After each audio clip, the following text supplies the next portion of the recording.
Abençoa, Senhor, as nossas almas que precisam constantemente do fortalecimento espiritual advindo das Tuas palavras. Essa é uma oportunidade renovada de receber os esclarecimentos divinos que nos proporcione a educação da nossa maneira de ser.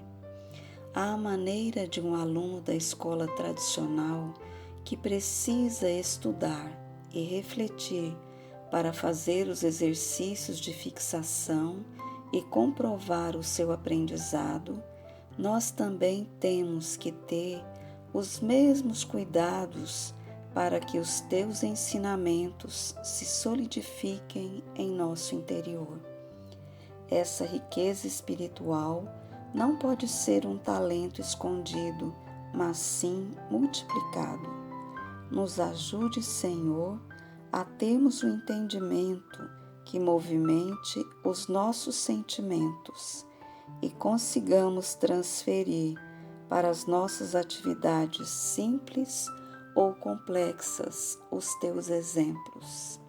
Jesus, que as suas lições perenes de simplicidade e humildade sejam acolhidas em nossos corações e que nos esforcemos para fazermos delas uma prática natural que se incorpore ao nosso viver através da nossa percepção e vontade.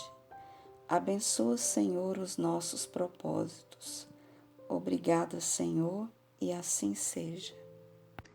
É preciso que haja escândalo no mundo, disse Jesus, porque imperfeitos como são na terra, os homens se mostram propensos a praticar o mal, e porque árvores más só maus frutos dão. Deve-se, pois, entender por essas palavras que o mal é uma consequência da imperfeição dos homens, e não que haja para estes a obrigação de praticá-lo.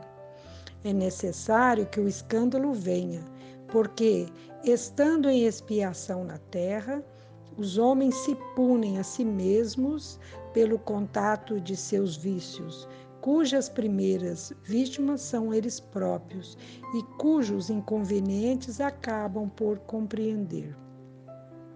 Quando estiverem cansados de sofrer devido ao mal, procurarão remédio no bem. A reação desses vícios serve, pois, ao mesmo tempo de castigo para uns e de provas para outros. É assim que do mal tira Deus o bem e que os próprios homens utilizam as coisas más ou as escórias. Evangelho segundo o Espiritismo, capítulo 8. Olá pessoal, boa noite. Hoje nós vamos tratar aqui de um assunto que está em moda de alguma forma hoje. O mundo fala demais em vitórias, em vencermos. E há uma análise bastante importante relativa a tudo aquilo que nós entendemos, escutamos sobre vitória, que é importante trazermos e conversarmos a respeito disso, para que nós possamos alinhar, principalmente com os postulados espíritas da doutrina que nos auxiliam a compreender o que é uma verdadeira vitória. Lembrando sempre, da questão do Livro dos Espíritos, questão 132, que fala exatamente sobre o objetivo da encarnação dos espíritos. Qual é o objetivo da encarnação de qualquer espírito? Ali a pergunta, como já dissemos em outras oportunidades, divide-se em dois aspectos. O primeiro deles, referente ao trabalho que nós vivemos ou experienciamos com as nossas próprias mazelas, as dificuldades, as expiações que enfrentamos e que certamente nos conduzem a um caminho de perfeição. Então a proposta sempre é essa, buscar a perfeição acima de tudo. Primeiramente, vencendo os obstáculos, as expiações, as dificuldades que nós vivemos aqui, tenha ela um caráter expiatório ou muitas vezes também um caráter missionário, é um trabalho individual de uma busca por algo que tenta se realizar consigo mesmo.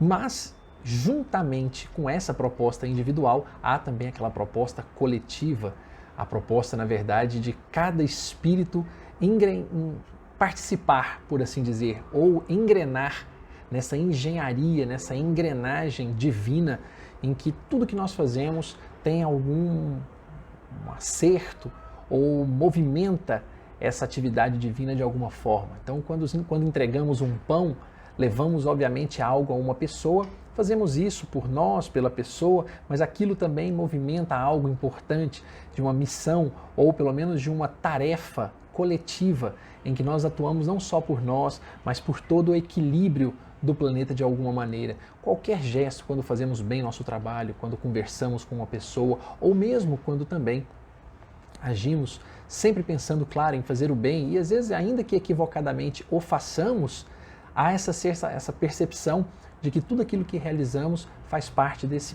planejamento, desse equilíbrio divino, desde que claramente, né, pensando e voltando-se para o objetivo maior, que é a perfeição, o bem. Mas o mundo, obviamente, tem as suas ideias sobre vitória e geralmente elas estão ainda muito associadas a questões de ordem material de toda forma. Ganhar dinheiro, andar num carro bom, ganhar na loteria, geralmente associado a ter bens materiais ou ostentar certas habilidades também de toda ordem, né? Saber ser mais inteligente, ser mais capaz e fazer isso, na verdade, como se fosse o maior dos prêmios recebidos nessa existência, inclusive esnobando ou passando por cima das outras pessoas, fica sempre a ideia de que há ali uma vitória, um sucesso, quando a pessoa consegue títulos ou consegue, na verdade, valores que a colocam numa condição mundana melhor do que outras pessoas. Mas o interessante é que não só Jesus, mas também a doutrina vem nos trazendo diversos elementos que mostram como isso pode ser diferente, essa análise pode ser diferente e deve ser diferente. Um exemplo bastante claro está ali no livro Boa Nova, quando Jesus, antes de começar o seu ministério, tem uma conversa muito lúcida com um dos sacerdotes, que futuramente, inclusive, seria um dos sacerdotes que irá, no tempo de Jesus, viria a condená-lo no seu processo de crucificação, o sacerdote Anã. E essa narrativa dessa conversa, trazida ali por Humberto de Campos, mostra com clareza o quanto Anã tinha a noção de vitória, de vencer, associada ou atrelada às coisas que o mundo oferece, às coisas que a matéria oferece. E como Jesus tinha uma percepção diferente nesse sentido, tentando mostrar com clareza que o seu propósito, o seu objetivo era bastante contrário àqueles mínimos ou pequenos valores de alegria considerados pelo sacerdote como motivo de grande vitória para todo o tempo. Quando, por exemplo, Anã pergunta a Jesus o que ele estava fazendo na cidade, ele diz, que estava passando por ali buscando fundar o reino de Deus. E logo de cara, de forma jocosa, o sacerdote já começa a tratar Jesus de uma maneira assim, cínica, mostrando que, na verdade, aquilo que ele estava falando ali não tinha o menor sentido. Mas Jesus, na sua modesta nobreza, falava sobre isso com muita tranquilidade. E Anã vai então questionando, falando, obviamente, como é que pode, se isso é coisa dele, se era capaz de fundar um reino de Deus, quem era ele para assim falar, E ainda pergunta, obra divina em suas mãos? Quer dizer, fazendo toda uma troça com Jesus, porque entendia que ele era um mero carpinteiro e ainda nem sabia de onde ele vinha efetivamente. E continuou fazendo perguntas daquelas mais duras, perguntando a Jesus como é que ele vai fazer isso? Quem é que iria ajudá-lo? Ele estava ali com pessoas importantes, juízes, sacerdotes, ou não? E Jesus também responde com muita serenidade, mostrando que os seus auxiliares viriam de todas as partes do mundo e seriam pessoas das mais simples ordens. E isso é interessante porque quando ele fala sobre isso, Anã então diz, mas é isso mesmo, Os ignorantes estão aí a todo lado, estão por toda parte. De novo fazendo pilhéria com a maneira como Jesus trazia essa noção de vitória no mundo, Não com os títulos, as nomenclaturas e certamente com as habilidades únicas que eram ostentadas por aquele grupamento, mas por outros valores que precisavam ser afirmados como grandes valores ou como grandes vitórias espirituais nesse caso. Quando Jesus então começa a explicar sobre isso, ele diz que a boa vontade, isso é uma das frases mais lindas do livro Boa Nova, quando Jesus diz, né, que nenhum mármore, nenhum, existe que seja mais puro e mais formoso do que o do sentimento. E nenhum cinzel, né, cinzel onde se produz, né, a arte ali dos artesãos, nenhum cinzel é superior ao da boa vontade. Então ali Jesus deixa muito claro que o sentimento real, ele é o mais puro e nobre que se espera. E que o cinzel, aonde se prepara a matéria-prima desse sentimento, é sem dúvida, a boa vontade é o principal cinzel e nenhum outro elemento. E dali para frente as conversas vão se aprofundando, com Anã perguntando, por exemplo, se Jesus conhecia Roma ou Atenas, que eram obviamente berços da cultura ocidental e que eram símbolos de grande vitória, tanto física, né, para o mundo. E Jesus responde de maneira muita propriedade ao dizer: eu conheço o amor e a verdade. Mais importante do que Roma, que Atenas, que os valores passageiros, era Jesus trazendo o amor e a verdade como grandes símbolos daquilo tudo. E que, obviamente, ele conhecia a vontade do Pai que está nos céus. Por certo, né, o sacerdote não saiu satisfeito, aquela atitude para ele se tornou assim, ainda mais um motivo de ódio.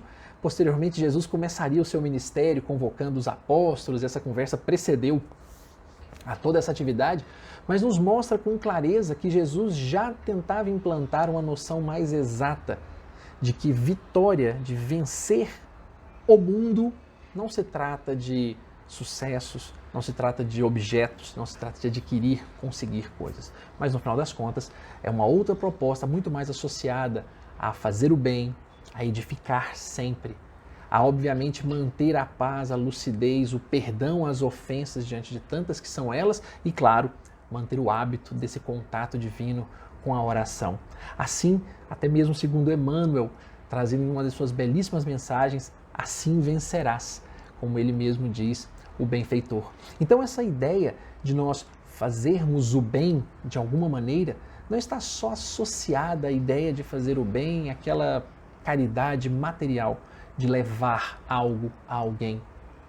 O fazer o bem aqui pode ser um gesto de, por exemplo, não desanimar, de seguir em frente, de conseguir, obviamente, fazer o bem dando algum exemplo, centralizando-se sempre na ideia de que quando nós caímos, outros caem juntos.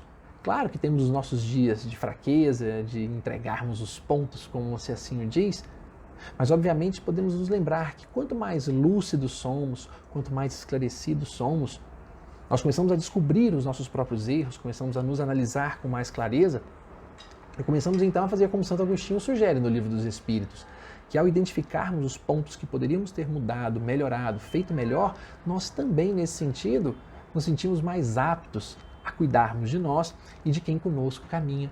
Então esse ânimo para realizar o bem nasce dentro de nós mesmos. Nós é que assim o desejamos, nós é que assim o queremos. Não ficamos só na expectativa de uma inspiração celestial ou de algum movimento do mundo para nos incentivar. Fazer o bem, como já dissemos, por menor que seja o gesto, um afago, um carinho, uma boa conversa, qualquer que seja ela, vai nascer enquanto nós somos mesmo imperfeitos, temos medos, temos receios, mas começamos a perceber quão bom é agirmos em prol daqueles que conosco caminham. Esse talvez seja o único remédio a proporcionar essa vitória que nós queiramos. Muitas vezes, no meio da dificuldade, nós pedimos, puxa, podia tanto ganhar isso, podia ter aquilo, podia não passar por essa dificuldade, e nos esquecemos de que aquela experiência, muitas das vezes dolorosas, são exatamente elas que vão garantir a nossa vitória. Mas não basta passar pela experiência dolorosa, é preciso, na verdade, vencê-la. E vencê-la pressupõe, obviamente, conhecermos-nos. E certamente, conhecendo-nos, agirmos ou reagirmos perante as dificuldades, procurando fazer o bem. E esse bem é mais ou menos aquilo que nós vimos ali na parábola, por exemplo, do bom samaritano. As muitas ações que ele realizou, ele poderia ter feito muito menos.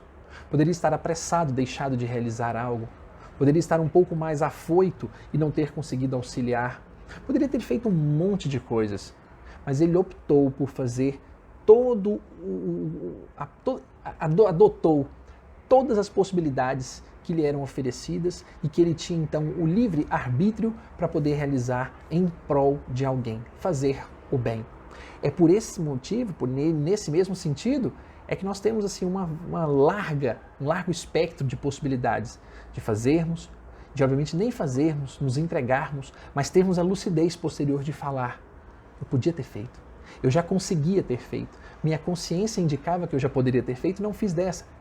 Mas que venha a próxima oportunidade. E Deus há de garanti-la sempre, para que nós tenhamos essa sensação de vitória à medida que vamos fazendo. O abandono, a indiferença nunca vão ser motivos de vitória. Mesmo para o orgulhoso, ele tem que se justificar, dizendo: eu não tinha nada a ver com essa pessoa, eu não tinha obrigação nenhuma para com ela. Ele precisa se justificar para mostrar que, na verdade, entende que a sua própria consciência não está em paz consigo mesmo. E mais do que, obviamente, fazer o bem, edificar sempre. E esse edificar é andar, como já dissemos aqui, caminhar mesmo pelo vale de lágrimas, mesmo pelo vale de sombras, que o Salmo já tanto nos traz, né, a imagem, a ideia é sempre tão clara, de trabalharmos constantemente. Não permitir, né, que o desencanto da vida, as dificuldades da vida nos coloquem para baixo. Divaldo Franco sempre menciona com muita beleza de que o problema não é você cair, o problema não é você se ajoelhar diante das dificuldades. O problema é cair e não se levantar, não se dedicar a querer se levantar de novo. Porque haverá dificuldade sempre. A grande pergunta é como suportá-las, como vencê-las. E o trabalho termina sendo uma garantia de vitória, porque nós, à medida que vamos aos poucos nos entregando ao trabalho, nós ocupamos o nosso tempo de maneira digna, de maneira salutar, de maneira satisfatória. E aqui o trabalho é todo aquele relacionado à questão 132. As pequeninas coisas que, inclusive, Emmanuel, em mensagem da série Fonte Viva, chamada Servicinhos, fala exatamente sobre isso. Os pequenos serviços que realizamos, a grande maioria deles sequer remunerados, eles também fazem parte desse bloco de trabalho, de atividade, em que nós prestamos algo a alguém e recebemos também, como na parábola dos credores, em que ali todos aqueles, os que trabalharam durante todo o intervalo e aqueles que trabalharam um período menor, todos foram agraciados pelo bem, pelo amor, pelo denário do amor recebido. Então, como é difícil para cada um pensar, como é que eu vou pensar em felicidade no meio de tanta dificuldade e ainda assim seguir edificando? Nessa hora, certamente a parábola do filho pródigo nos remete a uma ideia muito lúcida, porque ali, no meio da dor, no meio do descontentamento, comendo as bolotas dos porcos, vivendo de maneira muito sub-humana, o filho começa a se lembrar do pai, começa a se lembrar que os trabalhadores que trabalhavam com o pai tinham de tudo, e ele ali passando fome, passando necessidades. Então, começando a descobrir, a descortinar, ele resolve então não apenas voltar para uma vida boa, do contrário, porque ele voltou a referência não era a vida tranquila de voltar para a herança paterna, era a vida dos trabalhadores do pai, que trabalhavam com ele. Ou seja, começa a haver uma noção mais exata e mais lúcida da necessidade do trabalho como forma de edificação, de transformação. É por isso que ali ele então resolve voltar, mais do que pelo bem-estar. Tanto que ele fica até, de alguma forma, arredio quando o pai vem, corre, o abraça, o beija, faz festa. Ele fica um tanto sem saber se é merecedor e digno, porque na sua cabeça, certamente o que precisava para edificar-se e edificar a outrem, era preciso trabalho. Era preciso dedicar-se a algo, fazer algo diferente, a retomar as rédeas da própria vida. Passei muito tempo perdido, caminhando sem rumo, agindo de maneira equivocada, ou às vezes martelando em algo que não me trazia nenhum resultado, e eu obviamente cheguei num ponto em que eu não podia mais permanecer ali. Recomeçar, reiniciar, como Jesus fez com vários personagens bíblicos, quando chamou Madalena, quando chamou o jovem rico, quando disse ao centurião que ali era a hora de começar, era o início de uma nova etapa, de uma edificação mais plena. E mais do que fazer o bem e edificar, Ainda podemos traduzirmos aqui nas relações interpessoais como o perdão às ofensas, como um grande propósito de vitória nesse mundo. Conseguirmos fazer o bem, conseguimos edificar mesmo em meio a tantas intempéries e ainda assim formos capazes de perdoar as ofensas, sermos pacientes ante tantas coisas que nos atormentam, fazermos silêncio ante a injúria ou, obviamente, esquecermos o mal que nos fizeram. Cada um desses elementos, esses desafios nas relações interpessoais, acabam nos colocando numa condição de vitória, porque vamos vencendo aqueles maus sentimentos que ainda carregamos, mas é preciso antes reconhecê-los. Muitas vezes nós dizemos, eu não quero ser impaciente, e aí pedimos que tudo corra à nossa forma. Não vai ser assim, porque obviamente se queremos muita paciência, não vai ser com tudo ao nosso redor acontecendo como queremos, porque não vai haver o teste, não vai haver a maneira correta. Como o aluno na prova, eu quero saber tudo sobre física. Não há como ele mostrar que sabe tudo sobre física se não for testado, provado. Se ele não tiver a prova por fazer, ele nunca saberá, lendo apenas os livros, como resolver as questões reais da vida. Então, analisar-se, olhar primeiro para si, é o primeiro, certamente, dos mecanismos para começarmos a perdoar as pessoas. Por que será que essa pessoa me irrita tanto? Por que será que aquela pessoa, do jeito que ela faz, me causa tanto tormento? Quando nós começamos a descobrir em nós, certamente nós começamos a dar um passo de vitória. Não é naquele modelo simplesmente de, a pessoa fez, eu nem ligo. Finjo que não vi. Porque se eu finjo que não vi, é porque eu não quero ver. Porque se eu, por um acaso, estiver vendo, ainda assim estarei irritando-me, causando aquele mau sentimento dentro do meu coração. Então, a ideia de humanizar as relações interpessoais, como Joana de Ângeles já mencionava, menciona em uma de suas obras, é essa alternativa de tornar o mundo duro um pouco mais humano, nesse sentido de nós nos procurarmos, mas primeiramente nos conhecendo, humanizarmos-nos antes de querermos que os outros sejam humanos, por assim dizer. E aí quando nós vamos ali na parábola de Jesus do credor incompassivo, ali nós percebemos com clareza, Nós somos capazes de entregar o nosso perdão e a paciência num mundo cheio de desamor, porque na parábola, quando nós vemos ali, o credor, na verdade, faz uma negociação, ele faz um negócio para que possa, na verdade, receber aquilo que é possível ser entregue, e ele, obviamente, naquela condição de como é que eu vou negociar algo que nem me pertence. Essas parábolas de Jesus vão nos mostrando certamente a nossa capacidade de nos reconhecermos primeiro. Porque se há ali a parábola em que o credor pede perdão ao Senhor e depois ele é incompassivo, ele na verdade não cede àquilo que os outros estão querendo pagar, em outra parábola, Jesus mostra exatamente aquele que estava a dever ao seu Senhor e foi até os outros, na verdade, e negociou de uma maneira humana para que eles pudessem então pagar. E ele, mesmo não sendo o proprietário daqueles bens negociados, estava ali mostrando compaixão, compreensão para o outro, para que pudessem todos ali alinhar-se e percebam. A vitória não era exatamente os valores, as riquezas materiais. Ali Jesus deixa claro na parábola que a vitória real era exatamente essa ideia da compreensão, da mútua boa convivência entre os homens. E certamente, depois de falarmos em fazer o bem, edificar sempre, perdoar o próximo, nós também nos lembramos de um último item importante, o hábito da oração. O hábito da oração como uma forma de comunhão com Deus, essa permanência com Deus ao nosso lado. Esse certamente é um dos elementos mais importantes dessa manutenção da vitória, do sucesso pleno para com as pessoas. E aqui nós temos essa sensação, essa percepção de que a nossa vida é uma oração por si só, não apenas ajoelhar-se, falar. A oração, obviamente, ela tem o poder de nos motivar, de nos elevar. E quando assim o fazemos o tempo todo, quando estamos, por exemplo, dedicando uma fala a uma pessoa, quando estamos procurando consolar alguém, estamos ali também no momento de oração. Esse exercício de orar o tempo todo, por assim dizer, não no sentido de fechar os olhos e simplesmente ajoelhar-se e fazer as preces, mas como um mecanismo de vida que procura levar uma palavra serena, ou aceitar algo de maneira mais lúcida, mais tranquila e asserenada, acaba nos fazendo nos conhecer também. Porque, obviamente, quando assim o fazemos, o nosso modo de viver, nosso modo de orar, modifica o mundo ao nosso redor.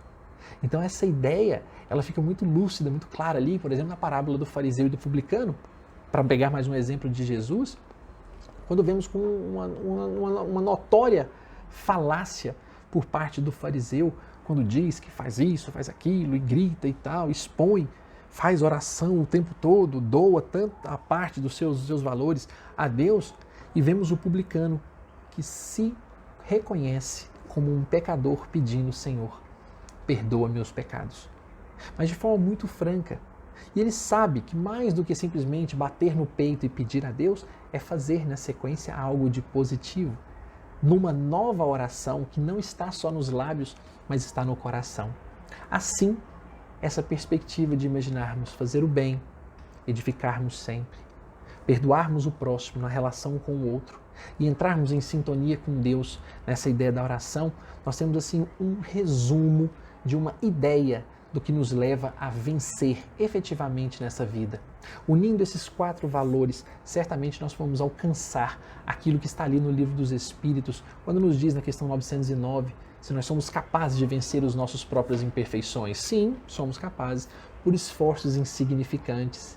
Esforços insignificantes desde que conheçamos-nos e aos poucos comecemos a mudar por meio dessas relações positivas que vamos criando conosco, com o próximo e com Deus também, para que possamos olhar para aqueles homens que já fazem isso com tanta leveza, como Chico Xavier, como Francisco de Assis, como outros tantos que são bem lembrados, para que nós possamos lembrar que eles também um dia, segundo o próprio Livro dos Espíritos, passaram por essas dificuldades, passaram por essa necessidade de autoconhecimento e hoje tornam isso algo natural, fazem porque assim o são, como nós também um dia queremos ser nesse mesmo formato.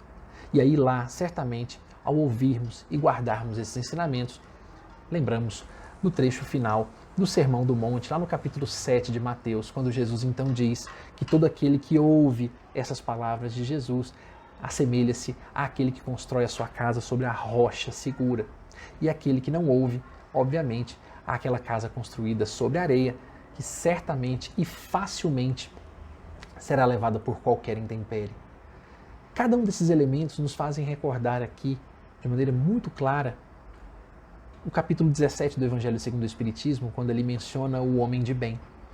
E ali, se fizermos uma leitura dedicada sobre cada um daqueles itens de menção do que é um homem de bem, nós vamos ver com clareza que ali Kardec e os Espíritos descrevem um homem que realiza uma autoanálise profunda de si mesmo, que promove, na verdade, a fé por meio da oração, confiando e praticando o bem sem esperar absolutamente nada, que trata os outros sem preconceitos, que perdoa com grandeza, que não realiza grandes atos, mas do contrário, perdoa, é indulgente, não critica, realiza pequenas coisas com grande amor, como já dizia Teresa de Calcutá.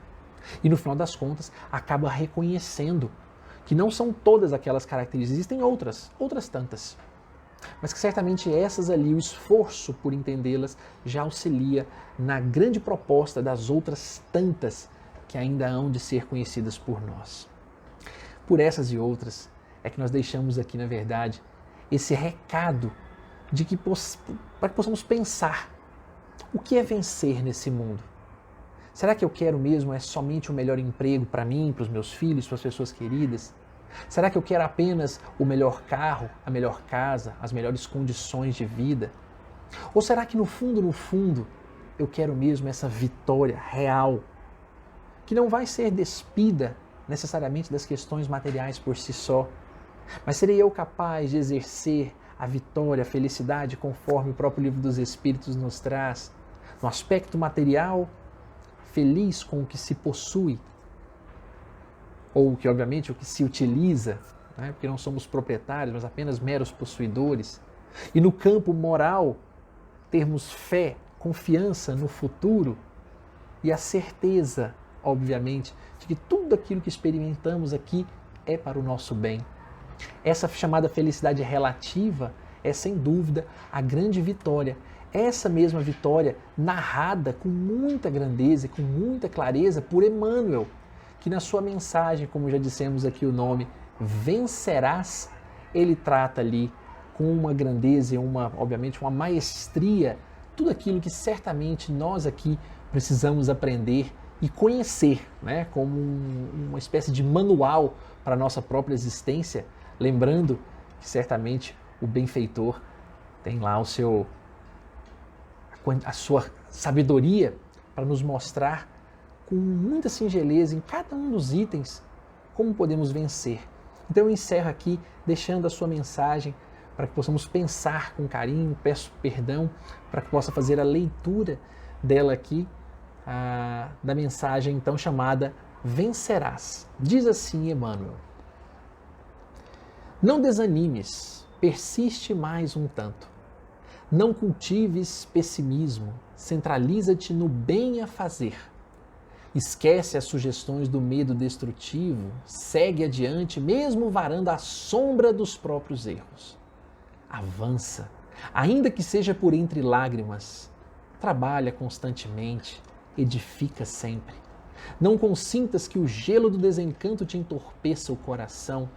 Não te impressiones nas dificuldades e convence-te de que a vitória espiritual é construção para o dia a dia. Não desistas da paciência. Não creias em realização sem esforço. Silêncio para a injúria, ouvido para o mal, perdão às ofensas. Recorda que os agressores são doentes. Não permita que os irmãos desequilibrados te destruam o trabalho ou te apaguem a esperança. Não menosprezes o dever que a consciência te impõe.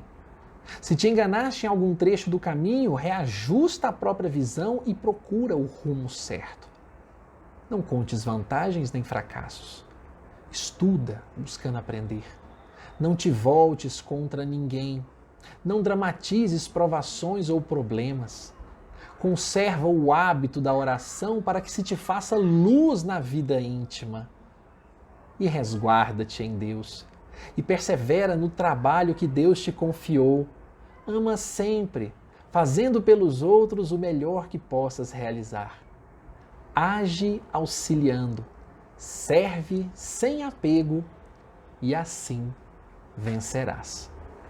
De alguma forma, essa mensagem de Emmanuel resume aqueles itens todos que falamos e outros tantos que certamente merecem ser analisados trecho a trecho, mas que por hora, para que possamos começar fazendo o bem, edificando sempre, perdoando o próximo e claramente voltando-nos para o Pai por meio da oração, será um bom começo para cada um de nós. Possamos nos analisar, nos observar com mais amor, porque assim, obviamente, conquistaremos essa tão sonhada vitória de quem aqui um dia encarnou com o objetivo de passar pelas experiências e participar da engrenagem divina. Que Deus possa nos auxiliar nessa tarefa hoje e sempre. Até a próxima, pessoal. Pai nosso que estás nos céus, em tudo, em todo lugar, no meu coração e no de todos os teus filhos, que é a humanidade toda. Santificado seja teu nome, louvado sempre, sem necessidade de falar, em silêncio, no pensamento, ligado a ti, em todo momento, fazendo o bem. Venha a nós o teu reino, saibamos olhar para dentro de nós mesmos. Teu reino está aí, esperando para que nossa essência divina brilhe por si mesma. Seja feita a tua vontade, sempre, obedecendo-te com livre-arbítrio, com responsabilidade, para seguir o bem e saber amar, libertando-nos da nossa inferioridade, imperfeições e impulso do instinto, das más tendências e do mal que cultivamos por ignorância e capricho. Assim na terra como nos céus, porque és Pai de todos nós, Criador do universo, e nós somos simplesmente criaturas procurando o teu amor. O pão nosso de cada dia dai-nos hoje, boa vontade, esforço próprio, superação de todos os impedimentos externos e internos com a preguiça, a revolta, o desespero, o medo ou o egoísmo, para ganhar esse pão pelo suor de nosso corpo e o uso da nossa inteligência. Perdoa as nossas dívidas, assim como perdoamos aos nossos devedores, porque somos tão devedores de todas as tuas bênçãos cotidianas, do ar que respiramos, da vida que nos destes, do sol que brilha, da família e dos amigos com quem compartilhamos a caminhada, dos inimigos que são os nossos espelhos dos defeitos íntimos, e porque todos nós, os devedores, caminham procurando o mesmo, a paz da consciência. Eles são os nossos irmãos, tão desventurados ou mais que nós. E não nos deixes cair em tentações, porque nós viciamos conosco mesmos, no egoísmo, no orgulho, na vaidade, porque nos arrastamos procurando satisfazer nossos desejos mais inferiores, sem ver o sublime da vida e a realidade de nossa presença na Terra, aprender a ser filhos de Deus, espíritos imortais. Mas livrai-nos do mal, que está presente em nossos corações, em nossos pensamentos, descabidos de inveja, ciúme, posse, satisfação do eu. Porque teu é o reino, o poder e a glória. Tudo é teu, tudo provém de tua bondade e todo voltará para ti, porque és. Que assim seja. Aceito a tua grandeza, a tua primazia, o teu amor. Amém.